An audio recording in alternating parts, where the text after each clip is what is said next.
Welcome to another episode. Today we are in London meeting with the guys from EV Breakers. You came especially from North Ireland. What do you guys do? And then let us know everything about those two fantastic and unique Teslas. So the easiest way to put it is we do exactly what it says in our name. We break EVs.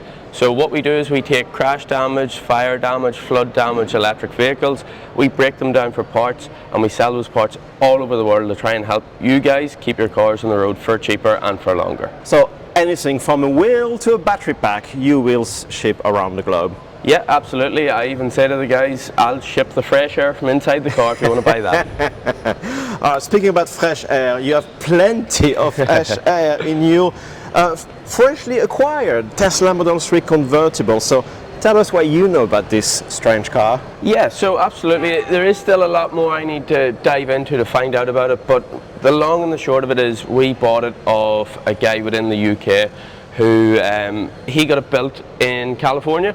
So the whole system that you see, a lot of people seem to think that it's like a manual system on it, but it's actually fully automated. So there is switches and whatnot for it just to pop straight up. Everything latches back on and it would work like your normal car then, or you can pop the top down and enjoy the lovely weather that we've been having lately. Alright, so from what we understand and looking into it a little bit, this was done by Newport Beach Convertibles. They specialize in converting anything.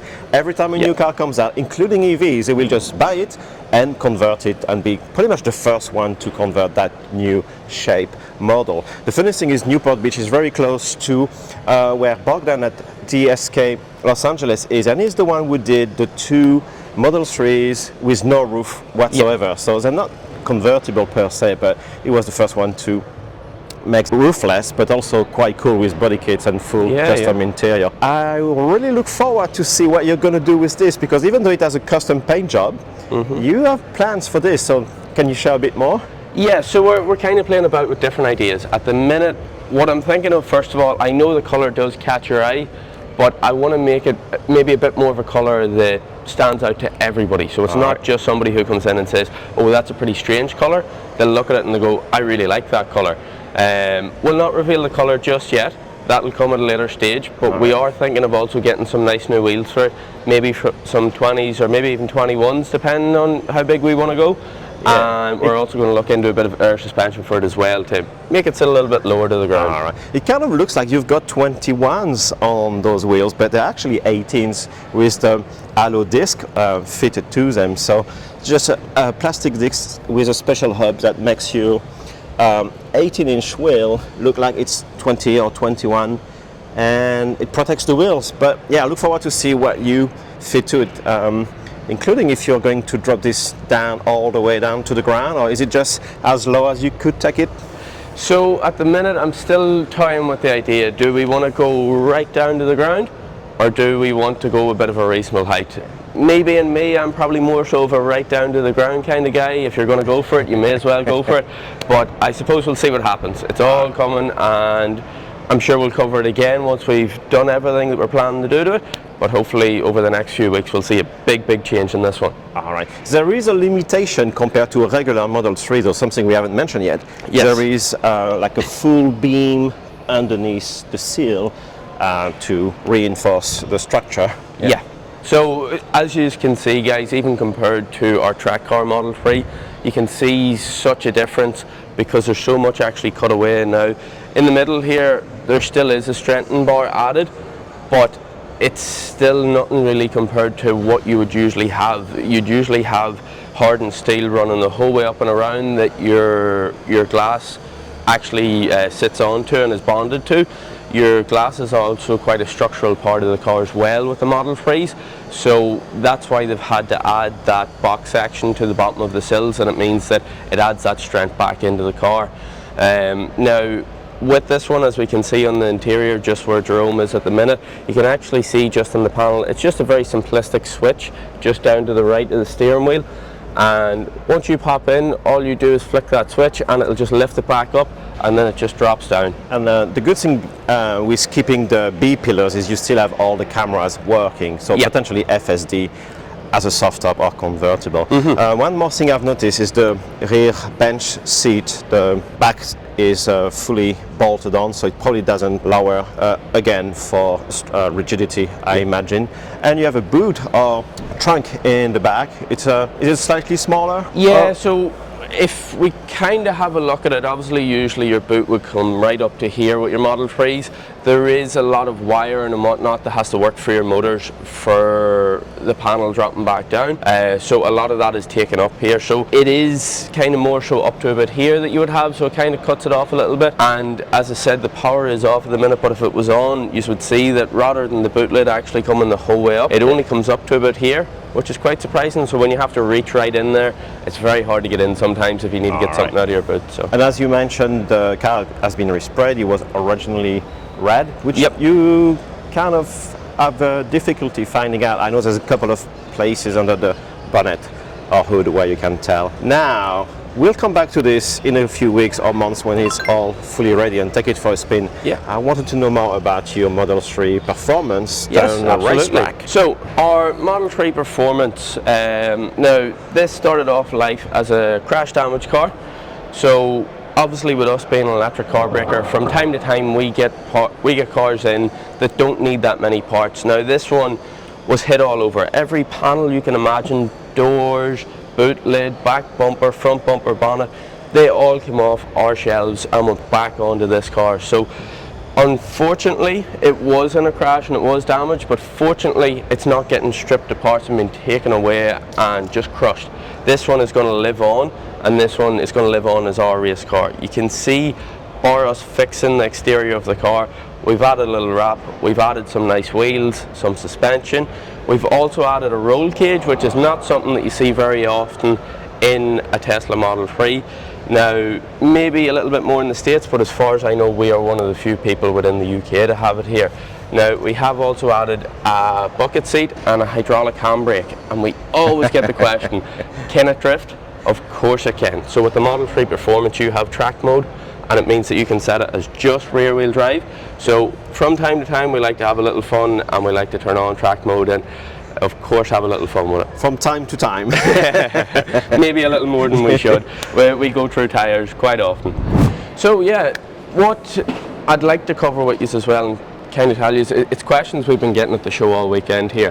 How do we deal with no noise? Now, my background and Calvin's background is within motorsport and modified cars and whatnot, so we've grown up with the noise, with the sound, and with V8s, V6s and whatnot.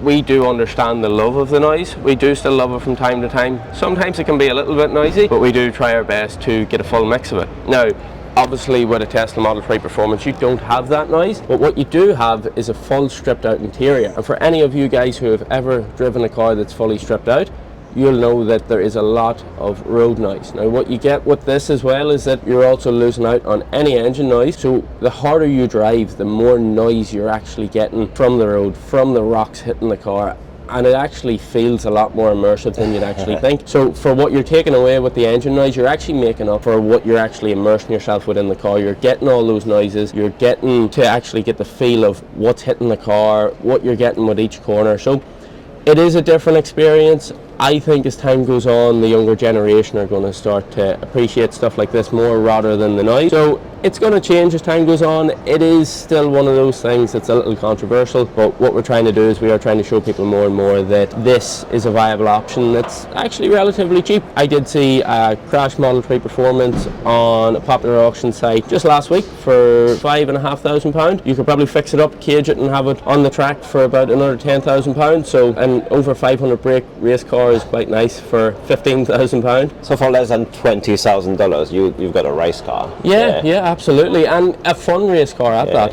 What we're planning to do at a later stage is back home in Northern Ireland we are planning to run a track day, and we're going to get a passenger seat into the car so we can take people out for passenger spins, have a little bit of fun, and then also have a lot of the guys bring their own cars as well. Take us through the suspension upgrade, the wheels, the tire you use. It looks like you're still using the OEM spec tires. Yes, so they are Michelin Pilot Sport 4s, I think. We haven't went too far with it as of yet. We have some 18-inch wheels at home that we're actually going to run some rally spec tires on to give us a little bit more grip and get a bit more time because you're only kind of seconds away from some of these very, very fast, high-spec rally cars that we usually seem to be on track with them on test days. So we're trying to just eliminate them few seconds and try and be ahead of them rather than trying to chase them. So we've had to go for the smaller wheels to go for the larger, grippier tyre. Okay. So that is coming. Suspension-wise, it is 10 fully adjustable, full dampening.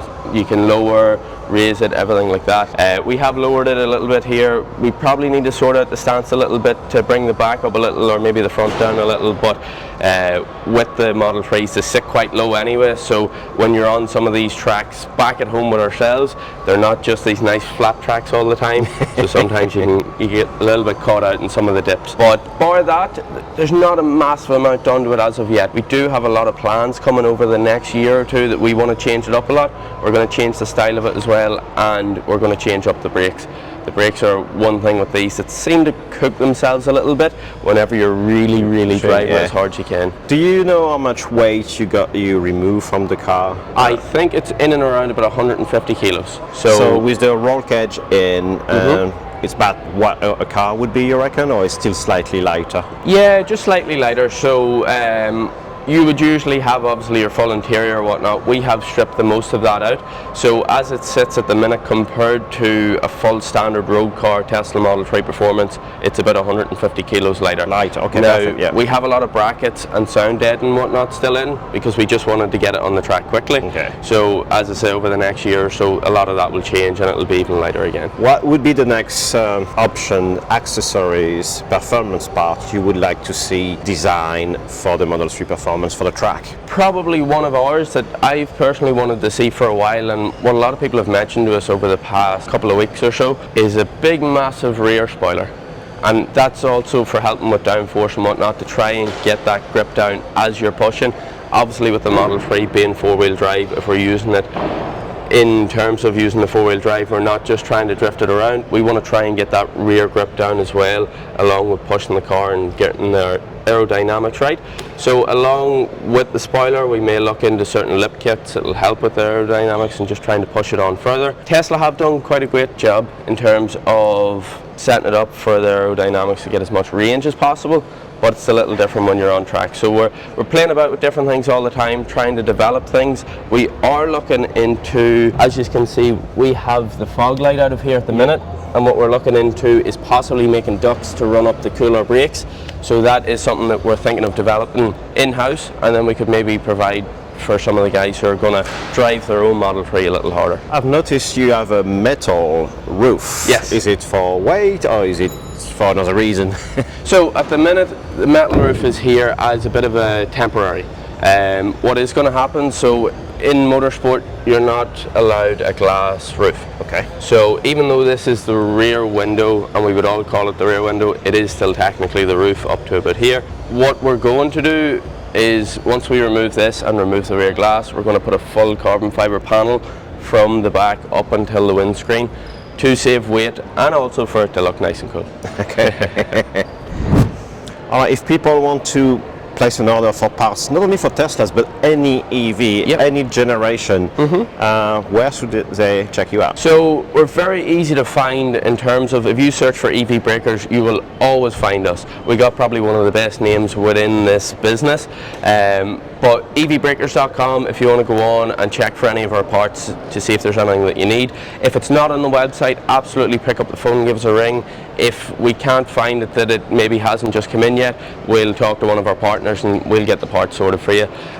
Or follow us on our social medias. You can see all that we're going to do with our lovely convertible. You can see everything that we're going to do with our track car. And we also have 2 more track cars on the way. Oh! So they'll be interesting. We'll not reveal too much yet though. Well, I will let you know. Guys, if you like what you saw today, let us know in the comments below. And guys, give us a thumbs up, a like, and we'll see you in the next one.